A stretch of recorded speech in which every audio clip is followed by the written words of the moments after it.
The winter passed quietly after Ethan left. Julia thought the silence in her house would swallow her again. But instead, it became something gentler, a silence that comforted her rather than hurt her. She had learned to live with it differently now. Every corner of her home still held traces of his presence. The small mug he always used, the jacket he forgot to take, the faint scent of pine he left behind. At first, Julia tried to keep busy. She poured herself into work, finishing projects earlier than expected. She spent evenings writing, filling page after page with thoughts and reflections she had buried for years. The more she wrote, the more she understood herself, her fears, her regrets, and the quiet strength she had gained through it all. One night, as she sat at her desk, typing with the silver pen beside her, a thought came to her mind. She wasn't lonely anymore. She missed Ethan, yes, but not with the same emptiness she once felt for the things she lost. He had reminded her what it felt like to be seen again, not as a mother, not as a woman past her prime, but as a human being capable of warmth, laughter, and new beginnings. Weeks turned into months. Spring began to creep into town, melting the last traces of snow. Julia's garden came back to life, and for the first time in years, she felt excited to see color bloom again.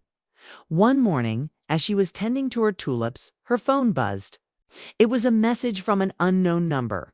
"Hi, Mrs. Sanders, it's Ethan. I hope I'm not disturbing you." Julia smiled instinctively. She hadn't realized how much she missed hearing from him until that moment. "You're not disturbing me," she replied. "How's Seattle?" They exchanged a few messages.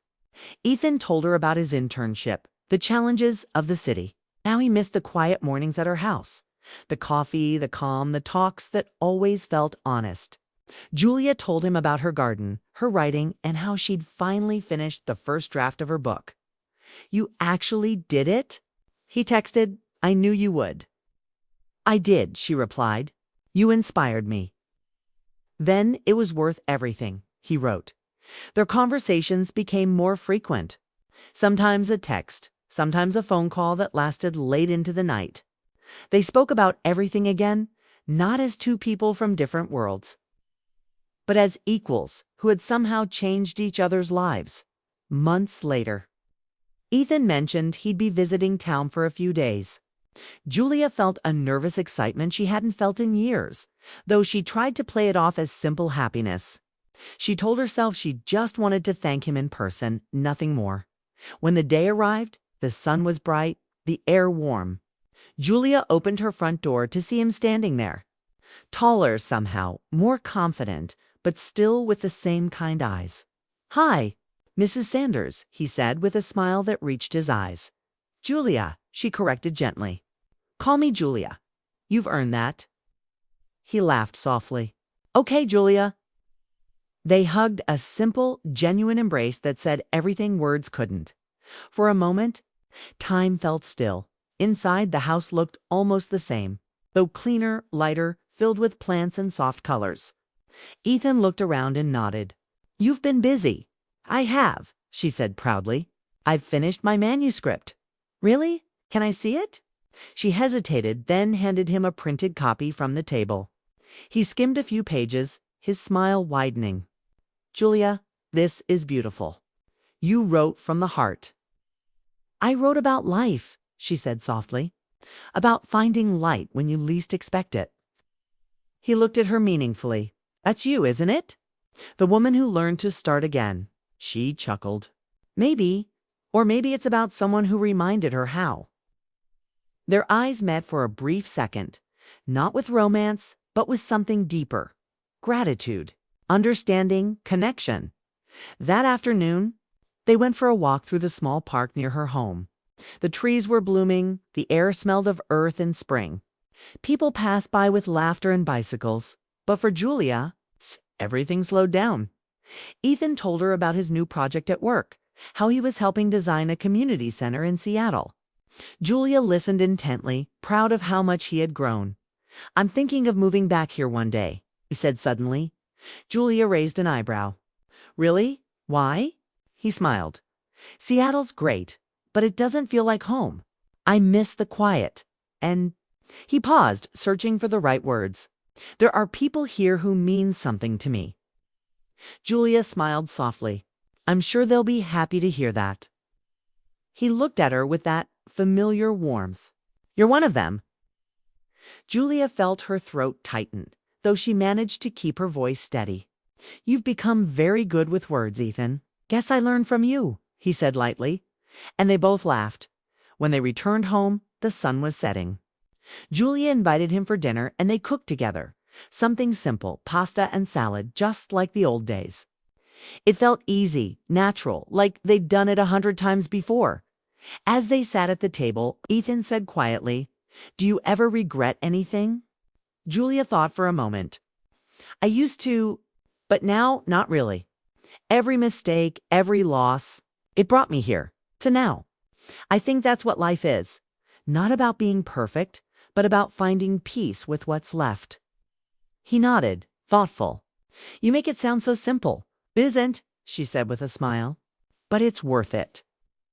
When he left later that night, Julia walked him to the door again. This time, the goodbye felt different. Not sad. Not uncertain, but calm. He turned before leaving and said, "You know, when I met you, I didn't expect you'd change the way I see life." She smiled softly. "And you didn't expect I'd say the same about you." They both laughed quietly. A moment of shared understanding between two souls who had met at the right time. After he left, Julia went back to her desk. She opened her laptop and began rewriting parts of her book, adding a new chapter inspired by what she had just lived. It wasn't about love in the traditional sense. It was about connection, the kind that transcends age or circumstance. She titled the new chapter, "The Visitor Who Stayed Without Staying." Over the next few months, Julia's book was published by a small local press. It didn't make her famous, but it made her proud. She began giving small readings at the library, meeting people who told her her words had helped them heal. Each time someone thanked her, she thought of Ethan, the one who reminded her that life could still surprise her. One evening, months later, she received a postcard from Seattle. It was a photograph of a sunrise over the city skyline. On the back, in Ethan's handwriting, were 3 words: "Keep shining, Julia." She smiled, placed the postcard beside her laptop, and whispered, "Always." Years later, when Emily visited for the holidays, she found the book her mother had written. She flipped through it and read the dedication on the first page. "For the person who reminded me that life begins again when someone believes in you." "Who's it for?" Emily asked curiously. Julia smiled, her eyes distant but peaceful. "A friend. Someone who showed up when I needed to remember who I was." That night, as Julia sat by the window watching the stars, she thought about how life had come full circle. She wasn't the same woman who once felt forgotten. She had rediscovered herself through kindness, through connection, through the quiet reminder that even the smallest encounters can change everything. The house was silent, but not empty. It was alive with the echoes of laughter, memories, and words that had once filled the air. And as the wind brushed against the window pane, Julia felt something she hadn't in years, a deep, unshakable peace. She closed her eyes and smiled, knowing that some goodbyes are not endings but beginnings in disguise. And though Ethan was miles away, she knew their stories would always be connected to souls who met in passing, yet left a mark on each other's lives forever. Because sometimes the most beautiful love stories aren't the ones that last forever. They're the ones that make you believe in life again. It was a rainy evening in Portland when Emma heard a soft knock on her apartment door. At first, she thought it was just the wind brushing against the wood. But then it came again, 3 quiet, careful taps, the kind that made your heart pause for no reason. She placed her book aside, the dim light from her reading lamp glowing over the small living room. Outside, the sky was dark and heavy, rain sliding down the window like a curtain of glass dot. She hesitated before opening the door. It was almost 9, and she rarely had visitors. When she finally turned the knob, she found Daniel, her neighbor from across the hall, standing there, soaked from the rain. His hair was wet, his coat dripping, and his eyes carried a tired, apologetic look. He wasn't the kind of man who drew attention. He was quiet, neat, and polite, One of those people who always smiled faintly in the hallway, but never said much more than good morning. "I'm sorry to bother you," he said, his voice calm but slightly uneasy. "My power just went out. I tried calling maintenance, but my phone died. Could I maybe borrow yours?" Emma stepped back immediately. "Of course. Come in before you freeze." Daniel smiled with relief and stepped inside. The warmth of her apartment wrapped around him instantly. It smelled faintly of tea and vanilla candles. He stood near the door, hesitant to walk further, as if afraid he'd leave puddles on her wooden floor. "Here," she said, handing him her phone. "You can call from here," as he spoke to the maintenance office. Emma noticed the way his voice softened when he said thank you. There was a calmness to him, a quiet strength mixed with something fragile, like he was holding himself together, but barely. When he hung up, he looked embarrassed. "They said it'll take a few hours. I'm really sorry for showing up uninvited. I didn't want to bother anyone." "It's fine," she said warmly. "You're not bothering me at all. Sit down for a while. The rain doesn't seem to be letting up anyway." He hesitated for a second, then nodded. She handed him a towel, and he carefully dried his hair before sitting down on the couch. The room filled with the soft sound of rain, tapping steadily against the windows. For a while, neither of them spoke. Finally, Emma broke the silence. "I think this is the first real conversation we've had since you moved in." Daniel gave a small laugh. "You're probably right. I guess I'm not great at talking to people." "Neither am I," she admitted. "I moved here for peace and quiet, but sometimes I think I got too much of it." That made him smile. "Same here." The tension melted, and soon they found themselves talking easily. He told her he worked as an architect and had recently transferred to a new firm. He'd gone through a divorce 2 years earlier and had come to Portland for a fresh start. She could hear the heaviness behind his words. But he didn't sound bitter, just tired, like someone still learning how to start again. Emma shared her own story. She was a writer who had left Seattle after her father's death. She wanted to live somewhere calm, where she could write without distractions. "I thought quiet would fix everything," she said, "but it just reminds me how lonely it can get." Daniel looked at her with gentle eyes. "Yeah," he said softly, "I know what that feels like." The way he said it made her chest tighten slightly. It wasn't flirtation, it was empathy. Two strangers both carrying pieces of loss. Sitting together on a rainy night, when the conversation paused, Emma stood to make tea. She handed him a mug, their fingers brushing for a brief second. It was a small touch, but something about it felt charged, like a spark they both noticed but didn't mention. They talked for almost 2 hours, sharing small stories, memories, and little laughs that came unexpectedly. For the first time in months, Emma felt comfortable in someone's presence.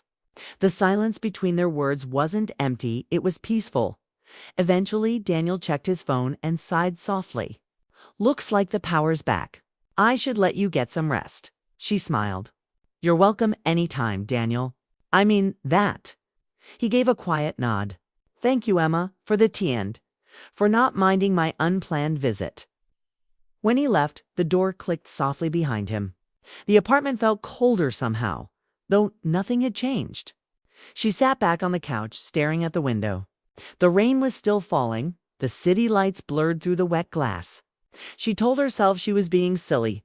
It was just a friendly talk, nothing more. But something in her heart disagreed. That night, she couldn't sleep. Every time she closed her eyes, she saw the way Daniel had looked at her, kind but searching.